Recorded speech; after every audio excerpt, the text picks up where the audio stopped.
Welcome to Empower Your Pattern with President James Hendrick. Member of the Church of Jesus Christ of Latter-day Saints, Success, Confidence, and Thrive Coach, and Adversity Educator. He'll teach you the patterns of how to enjoy a better and extraordinary life right now, along with ways to cope with the adversities of everyday life. So if you come with us, we'll be ready. Let's fly.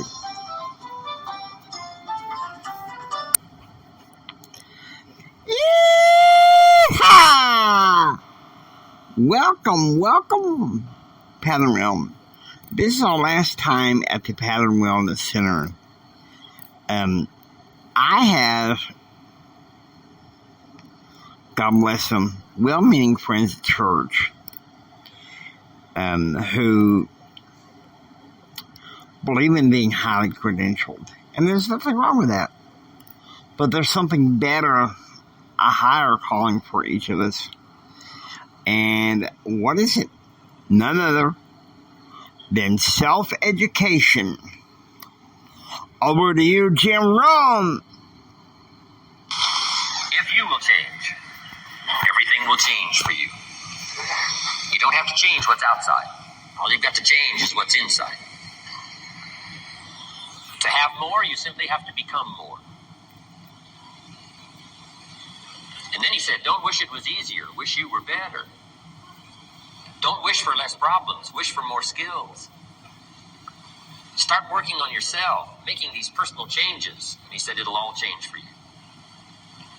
So let's talk a little bit about personal development. That extraordinary adventure I undertook starting at age 25. And I've never ceased that adventure. I'm still going for it. In the 90s, I want to get better and better. I want my craft to get better, my business operations to get better, the things I do to get better. Because once I picked up this simple formula, I'm telling you, it's easy to figure out where the problem is if you go to work on it. Now, let's talk about personal development. And in helping kids understand personal development, I always start with money. Now, money's not the only place to start. Money certainly isn't the only value, but we've all got to start somewhere. Money's something you can count, right? Kids are interested in money. Okay? A lot of things are a little tougher to measure, but economics is pretty easy, right? Because you can count. Okay, somebody says, how are you doing? You say, I don't know. Let's count. Now, this is not the only count. I understand that. There's a lot of other things to count. But to see if there may be some errors in your judgment and lack of disciplines in your life, we might as well start with money. Because it's so easy to count. So let's just start there and see whether or not maybe we have messed up. Okay. So here's how I explain it to kids. We get paid for bringing value to the marketplace. Key to understanding economics. We get paid for bringing value to the marketplace. Marketplace is also described as reality. Reality, the marketplace. Now, it takes time. It takes time to bring value to the marketplace, but we don't get paid for time. It's very important for kids to understand, as well as adults. We don't get paid for time. Mistakenly, the man says, well, I'm making about $20 for an hour. Not true. Not true. If that was true, you could just stay home, have them send your money. No, it's not true. You don't get paid for the hour. You get paid for the value you put in the time. So we don't get paid for time, we get paid for value. Now, since that's true, here's one of the key questions of the afternoon. Is it possible to become twice as valuable and make twice as much money in the same time? Is it possible to become 3 times as valuable as you now are and make 3 times as much money in the same time? Is that possible? Of course. If you want to really emphasize something, that's a good phrase for it. Of course. Of course. Okay. Now, all you have to do to earn more money in the same time is simply become more valuable. America's unique. It's a ladder to climb. Starts down here, what, about $4 an hour? big argument last year in Congress about the starting place. Should be 5, should be 5, should be 5. Well, no, it doesn't need to be 5. Why not start with 4? It's a ladder. Right? This is not a bed. This is a ladder. It's a ladder to climb. I'm going to show you how you can become a published author in the next 90 days, even if you've never written a book. So if your dream is to write a book, like 81% of the population, pay close attention because this system has enabled me. Starts at $4. Now somebody says, well, should be 5, should be 5. Well, maybe. If you're going to stay at the bottom for the rest of your life, it probably should be 5. But that's kind of a pitiful way to live. Start and not grow. Start and not change. Start and not become more valuable. Hey, the whole scenario of life is to start, number 1, and what? Become more valuable, number 2. So America is a ladder to climb. Starts at $4 an hour, and the more valuable you become, you just keep moving up the ladder. Top income last year, what, 52 million? Guy that runs Disney? Would a company pay somebody for 1 year's work $52 million? And the answer is, of course. This is one of those of course places. Of course. If you help a company make $1 billion, would they pay you $52 million? The answer is, of course. It's chicken feed. I mean, that's not much money. Now, why that much money? Because he has become so valuable. Now, why would we pay somebody only $4 an hour? They're not very valuable to the marketplace. Now, we got to make that distinction, to the marketplace. Might be a valuable brother, a valuable member of the community, a valuable member of the church, valuable member in the sight of God, to the human family, of course, those kind of values. But to the marketplace, which is called what? Reality. Reality is, if you're not very valuable, you don't get much money. Those are called the facts. I mean, that's how that is. Well, then how do you get more money? Simple answer. Somebody says, well, I'll go on strike for more. Well, here's a major problem with that. Here's a major problem with that. You can't get rich by demand.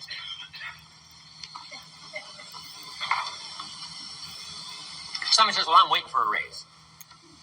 I'm telling you, it's easier to climb than to wait for a raise. Why not just become more valuable rather than wait? I'm telling you, that's the key to all good things. Becoming more valuable. Why would we pay somebody $400 an hour? They've become more valuable to the marketplace. See how this works? I'm telling you, this stuff is so easy. This is America. This is a ladder. How far is it from 4 to 5? I'm telling you, it's not far. $4 to $5 an hour? If you work for McDonald's, haul out the trash, they'll pay you $5 an hour. If you whistle while you haul out the trash, they'll pay you $5 an hour. I'm telling you. You'll get an extra $1 just for a good attitude. Yay, McDonald's. Wear the hat. It's incredible. $5. And then you just keep becoming more valuable, more valuable, more valuable. I got a telephone call 5 years ago. Company said, we're ready to expand internationally. We need some help. I was sort of semi-retired. Right? Looking for the next exotic beach. They said, no, Mr. Rohn, we got a project for you. Right? Going to expand internationally. We could use your help. Next little while, we'll add some millions to your fortune, make it worth your while. I said, okay. I thought later, isn't that interesting that they called me? My second thought was, of course they'd call me. Who else would they call? I mean, I can get the job done. Now, how come I got a telephone call worth millions? I had become valuable. Now, I'm a farm boy from Idaho. I was raised in obscurity. 1 year of college, and I thought I was thoroughly educated. Made all kinds of mistakes galore. At age 25, the creditors are calling me saying, hey, you told us the check was in the mail. I got pennies in my pocket. I got nothing in the bank. I'm behind on my promises. How come I get a telephone call 5 years ago and it's worth millions? I changed. I turned my life around. Is it possible to become worth millions? Speaking economically, now there's a lot of values to become, but let's just talk economics. Is it possible to become that valuable? And the answer is, of course. Now let me give you the secret. Show said, here's the secret, Mr. Rohn. Learn to work harder on yourself than you do on your job. Once I got that, it turned my life around. Learn to work harder on yourself than you do on your job.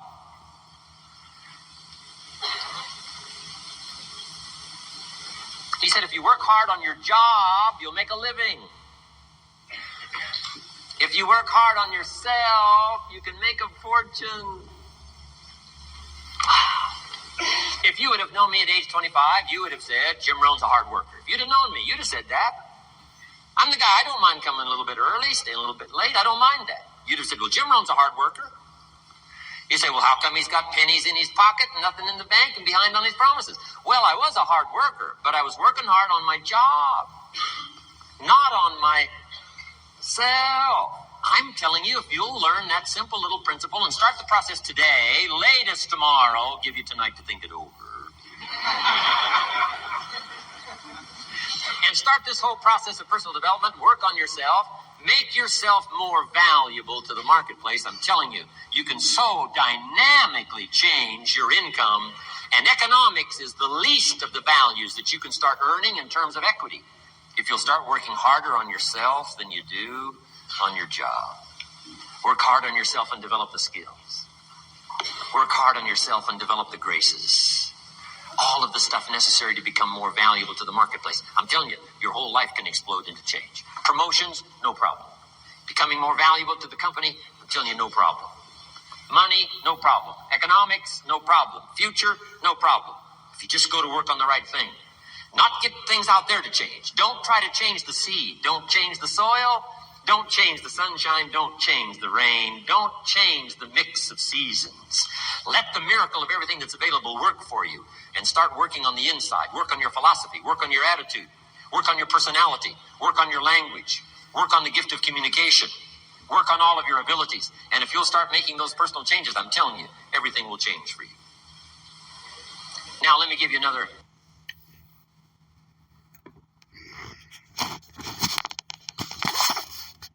My father had 93 years, but it seemed short. In his seemingly long life of 93 years, it was short because it just seems like if we only had more time. Old Testament gives us a view of some people who lived to be 5, 6, 7, 8, 900 years old. If I have a chance to ask, I will ask, how come we got shortchanged?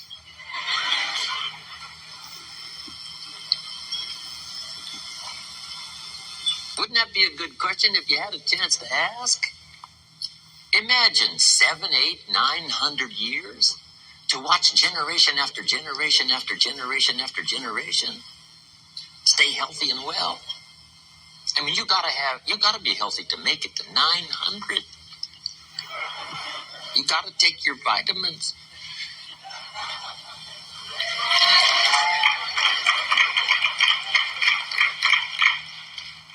I'm pushing the Bible, I'm pushing vitamins, I'm doing good today. So, the key is time is precious. Now let me give you Bill Bailey's description of time. Life is not just the passing of time. Life is not just the passing of time. Life is a collection of experiences, their frequency,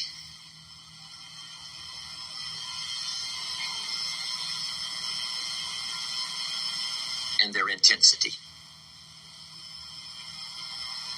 Life is not just watching the clock tick away.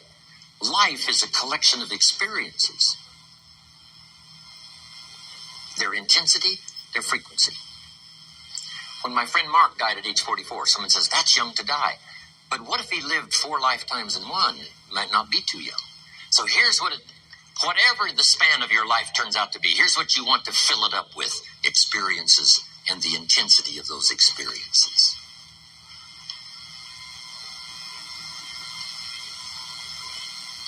But now let's talk about the management of time. Here's one of the best ones we covered earlier. When should you start building this hotel? Answer: as soon as you have it finished. Now jot this one down on time management. When should you start the day? As soon as you have it finished. Plan the day the best you can, leaving plenty of room for improvising and surprises and all the stuff that happens during the course of the day. But if you've planned a good, productive day, now you start that day, you can't believe how much more valuable your time will be. Don't start the day until you have it finished. Now here's the next one. Don't start the week until you've had it finished. Now to lay out a week is a pretty good challenge. Next, don't start the month until you have it finished. The places to go and the people to see and the productivity and the sales and the customers and the development and all the rest of what you want to accomplish during the course of 30 days. Don't start the month until it's finished.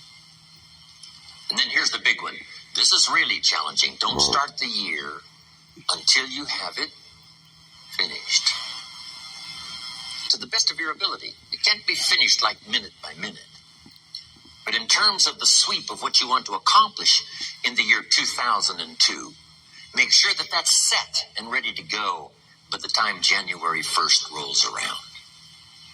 And it might get all upset. It might get torn up and you do a new one. You make so much progress the first 90 days that now you've multiplied it all by 2, by 3.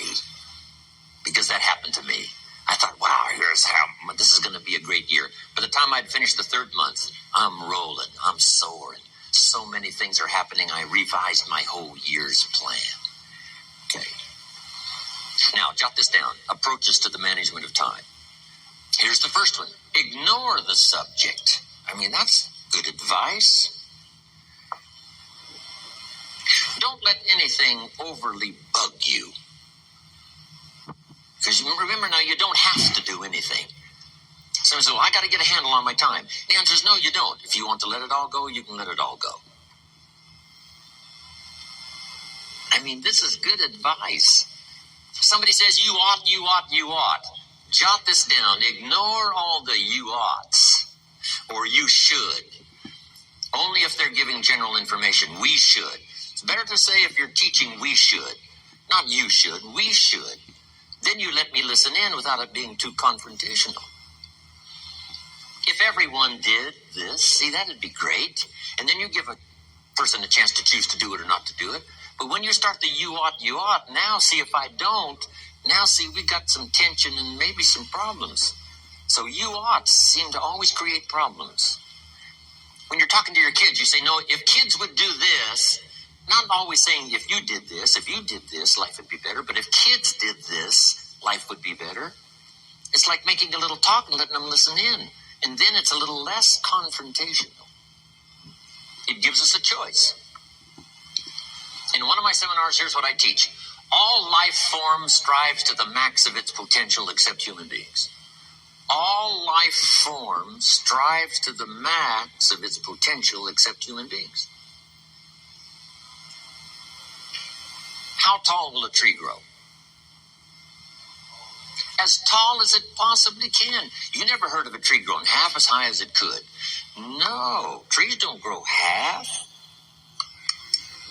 A tree drives its roots as deep as it can, reaches as high as it can, produces every leaf it can, every fruit it possibly can. To the max. Every life form strives to the max, except human beings. Now, why not human beings? Jot this down. You've been given the dignity of choice. You're not a robot. You don't have to repeat this year the same as last year. You can tear up last year's plan, develop a new plan.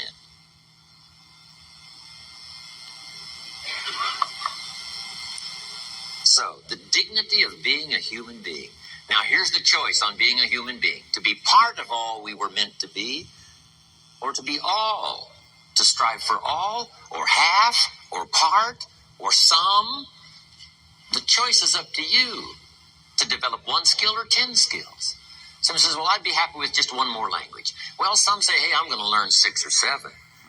And this is all a matter of choice. And when someone says, no, you ought to learn 4, you got to resist all that.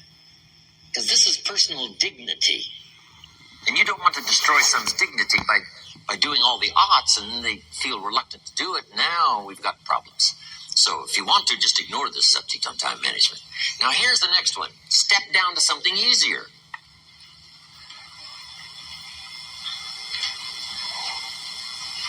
The guy's in sales, and he says, oh, I want to own the company. Finally owns the company. Now he's got no time to play golf. He said, when I was in sales, I was making big money playing golf 3 days a week. Heck with this owning something. Heck with managing. My life was never my own after I started to manage. I'm going back to sales. See, this is the key.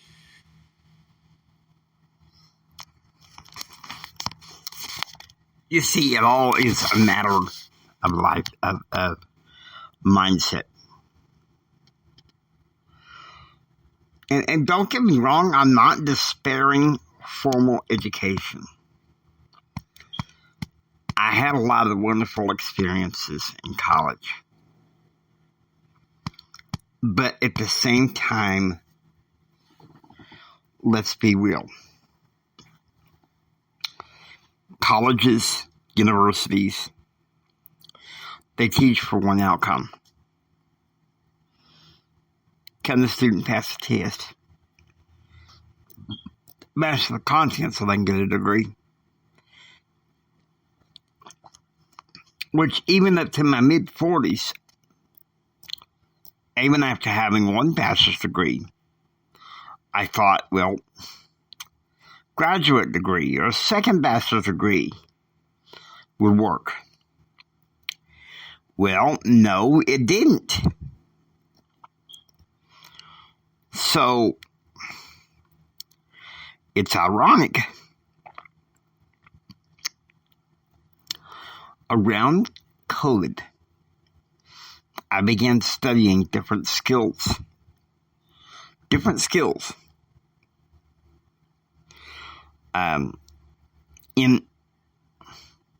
In order to learn them for myself. They may be college courses that are on playlists. But let me tell you something. They were things that I could learn with all my might. Jim Rohn said this: formal education will make you a living. Self-education will make you a fortune. Let me ask you something, and this is really a spiritual question per se. Which is better? Make a living or live a making? The laws of the kingdom of God, especially if you want more, you want a better and extraordinary life right now, then what you need to tap into is live a making. Learn what skills you can in any way that you can, so that you can gain more value in the marketplace. And I was thinking about, something. Jim Rohn gave about the story about the guy who was in sales and making a lot of money and could be on the golf course. Then he owns a company and he doesn't have the time to do, well, I'm going back to sales. Let me ask you this. If you own a company, why can't you outsource the things that you don't love, the things that you really don't want to do, to the people who are willing to work a little harder, rat race or no, and set your business at your pace? Okay? That's something to think about. Hope you enjoy listening. If you'd like to hear, please subscribe. Become a part of the pattern realm. Until next time, don't just sit there and take it. Build your dreams so you can take it. Do what others don't so you can be what others won't. And do what others won't so you can have what others can't. Choose, act, and pursue happiness. Share this Mamacito, Papacito, and everybody. This is Jimi Hendrix saying until next time, choose, act, and pursue happiness. God bless you. And remember this, from the bottom of my heart, Jimmy loves you. I really, really, really, really love you. God bless you, and please have a blessed day.